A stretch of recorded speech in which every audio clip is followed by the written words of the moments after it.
Ang Committee on Dramatic Arts, ang pinaka-flagship project for this year is usually ang tatawag namin tanghal. Ito ay isang pambansang pagdiriwang ng teatro na gaganapin sa 4 na lokasyon sa buong Pilipinas. Mga regional festivals theater po ito. Ang Tanghal Luzon ay gaganapin sa Bicol University sa Legazpi. At ito ay from February 11 to 13. Ang mga plays sa lahat ng tanghal ay na-screen, nag-apply sila. At ang mga criteria nito is specifically ang paggamit ng icon, ng cultural icon, ang kagandahan nila at ang kanilang kabuluhan ng nilalaman ng palabas. At ang tanghal, in all of these festivals, ay nabibilangan ng mga drama groups from universities, mga pamantasan at sa mga pamayanan or mga community-based and university-based drama groups. So, ang Tanghal Luzon ay magaganap sa Legazpi City, sa Bicol University, from February 11 to 13. May mga 6 na major plays at mga fringe din. Ang pinaka-tampok na entry dito ay ang natawag namin Collaborative Theater Project. Ito po ay mga theater projects na binuo na hindi lang isang grupo, but iba-ibang mga drama groups sa rehiyon na yon.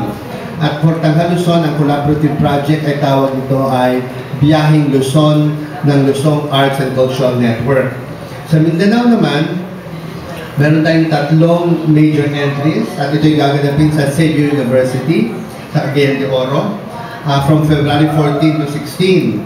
3 major productions ito ay ang Epicon, isang new drama based on 3 Mindanao heroes or epic heroes from the epics of Mindanao. Ito ang gaganap dito ay mga members ng IPAC of the MBC Iligan City.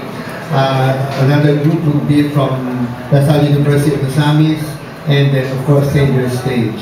Sa NCR o sa Manila, ang pinaka-venue sa Manila ay ang Polytechnic University of the Philippines. Ito gaganapin from February 18 to 20. Ang mga main entries ay merong 2 drama from PUP, merong yung Sintang Dalisay ng Ateneo de Manila, at isang play from Lasal Binil. Sa Visayas naman, which is on the last week of February, ito ay magaganap sa province of Bohol. This will coincide with our celebration of EDSA Day, so February 25 and 26. Meron tayong maraming grupo galing sa Western Visayas, from Antique, from Capiz, Iloilo, and Bacolod. They will all come to Bohol for this festival. Pero meron pong complimentary festival itong Tanghal Visayas.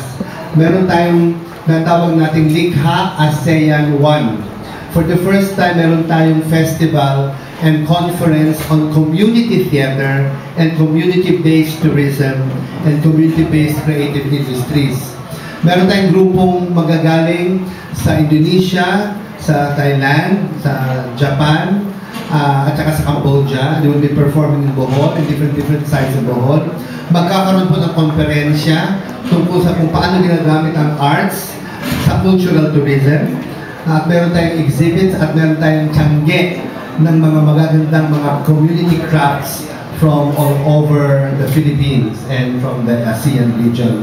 Itong ASEAN Likha ASEAN ay magaganap sa pakikipagtulungan ng Department of Tourism, the Province of Bohol, NCCA of course, and the Department of Trade and Industry.